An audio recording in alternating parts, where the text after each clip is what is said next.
Thanks for joining us. I hope you and your family are staying safe. And how are things going these days for you as you prep for this uncertain starting point of the season? Just trying to stay as sane as possible. Just trying to get some work in, stay ready for whenever camp does get going again, and just making sure me and my family and my friends and everybody are staying safe. It's just trying to play the waiting game at this point. Yeah, and I know family is the priority, but I know also your Marlins family is something that you miss in your teammates. I know that the guys have talked about the Zoom videos, and Mike Hill and Don Mattingly talked about that. How are those things going? You sick and tired of these Zoom videos, or are you hanging in there with this daily? Yeah, I mean they're fine. Like it's the best we got in the situation. So it's always good to see people's faces, and a lot of the guys like play video games. So it's like I get to talk to a bunch of guys like through video games and stuff like that. So we get to stay in contact, even though it's not as good obviously as being face to face and being with your boys and your brothers on the field. But yeah, it's all about just making the best of of our situation and what we can do. I know you're like all of us, and I know talking to some other guys as well in all sports, everybody's just kind of looking at their phones and waiting for alerts and waiting for texts, and we don't know what to believe or what's true. What is your sense of optimism, if at all, you personally and among teammates that you talk to about when maybe you guys will be able to return to the field? Oh boy, I don't know. Like I know that our union and the league and the ownerships are all talking, trying to get everything situated for when that gets going. I think there will be a season. I don't know when. Like they're still trying to work out all the logistics of it and all that. I know they're working their butts off to try to get us on the field and get the season rolling as fully as we can, barring the time and everything that we have going on.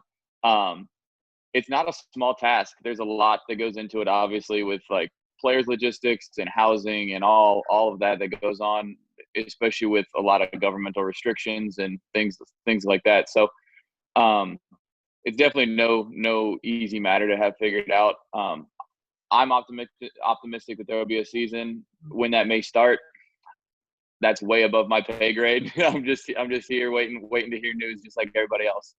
You get caught up much you mentioned the logistics, and aside from, the testing and all the different things and getting you guys back up and together, but the logistics of where you would actually play, is that something you really give much thought of? Like, this whole thing about playing a lot of games in one location or different divisions and all these different things that have been speculated?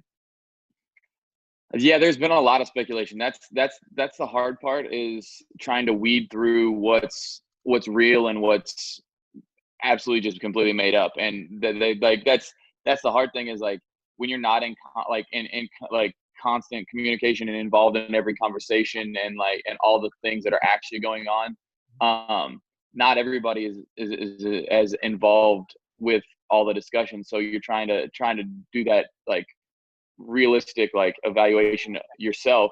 So it does become a little bit more difficult, but there have been so many scenarios floated around that it's kind of hard to give a ton of credence to any one and try to look at it and go, okay, that makes sense. This makes sense. That doesn't make sense. You couldn't do that. All those things. So I don't know. It's tricky because there's certain ones that make sense, but only if other things happen first. So I don't know. Yeah, it's tough. I mean, we all go through the same. I know players do, fans do. We're just kind of figuring, okay, what could possibly work? On your end, too, like all guys, you're trying to stay somewhat sharp. I know it's not the same as being out on the field, but I know you were recovering from an injury and trying to come back. How are you feeling? What have you been able to do baseball-wise, and whether it be Zoom videos with trainers or the guys or actually getting out to throw the ball around a little? Yeah, I've been doing my rehab.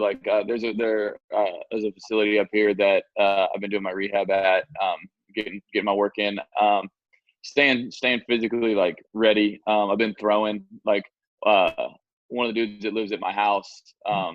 He is a professional baseball player too. He's with the Cardinals, and we get to play catch and do all that. So throwing and stuff is still happening. But beyond that, it's hard to get baseball work in with everything shut down. You go to a park and you get kicked out. You're just trying to do as much as you can. It's even Tom Brady got kicked out of a park up here in Tampa. So like, they're definitely not letting us out there. You don't want to chance it. If Brady can't get out there, you don't want to chance it. Yeah, exactly. you mentioned video games with teammates and stuff, and it's such a big part of being an athlete is the bond that you have in your teammates. You guys are together for 6-7 months of the year. A lot of times it's more than even your family. How much do you miss those guys? How much do you try to talk to them every day, aside from the Zoom stuff, team related, to just kind of keep that bond going? Yeah, it's like you know these guys so well. It's like you know them and their families, and you try to see how everybody's doing. It's like we have the big team group text with like everybody, I guess, like on like WhatsApp. Yeah. And you just sit there and just talk and see how everybody's doing, and then there's some discussion about everything that's going on, and then people's birthdays come up, and everybody's, oh, happy birthday! Somebody has a kid, oh, congratulations! All the stuff that goes on that you see, and like everybody's happy for everybody and happy to like be able to just talk. Yeah. I think so. Like that's it's definitely big, and I miss being around the guys all the time. Like that's one of the best parts about being on a team is like you get to spend time like with your boys. Like that's your. It's like you said, like they become more or less your family because most of the time it's like I'm from the Midwest and I'm playing in Miami. Like I don't get to see my immediate family all the time. I probably see them for maybe 3-4 weeks out of the entire year, and I spend 7-8 straight months with most of these guys. So I know them super well, and even being kind of a new guy on the team, like you build bonds with people who you're close with on the team like pretty quickly because you're basically battling other teams with these guys. So yeah, you get that bond pretty quickly. How long do you really think it'll take guys from point A to point B to be where you are now, which is, like you said, there's limited places to really train and play at the level you want to play, to actually playing real baseball games? How much time do you think you'll need?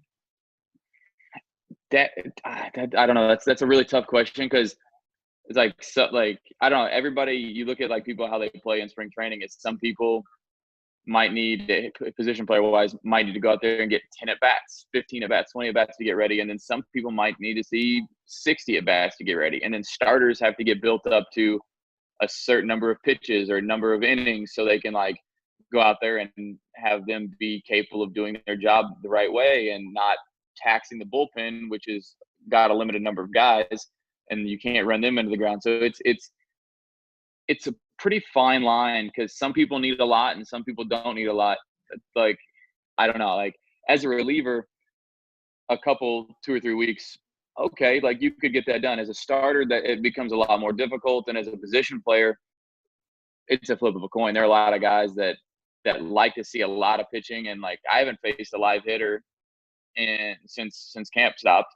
And a lot of those guys haven't seen live pitching since camp stopped. And like, you go to get ramped up in spring training, you're getting close to like season starting, and then you get shut down and you wait another 5 weeks of seeing no live pitching, and then you have to go do it again. It makes the job really difficult. It makes hitting even harder than it already is.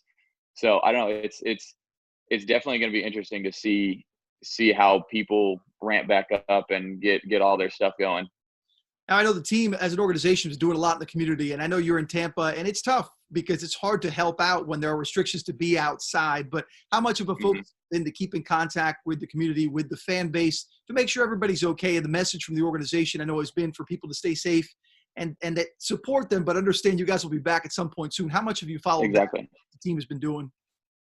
Yeah, I've seen the team's been involved, doing everything in the community. I think that's good. And like, I wish I could be more of a part of it. Just being up here, I don't really have like access to that, unfortunately. But yeah, I think it's great. They're trying to be like an institution in the community, and that's phenomenal. That's what organizations like ours should be doing. That's being a positive influence in the community and helping out when they can, and especially in situations like this when you have people that have a platform that want to give back and give their time and effort and whatever it may be. Listen, Ryne, I appreciate the time. I'm glad to hear that you and your family are doing safe, and I hope next time we can chat like this, it's face-to-face at a ballpark waiting for a game. So stay safe. I appreciate the time. For sure. Thank you. Have a great day. Be safe.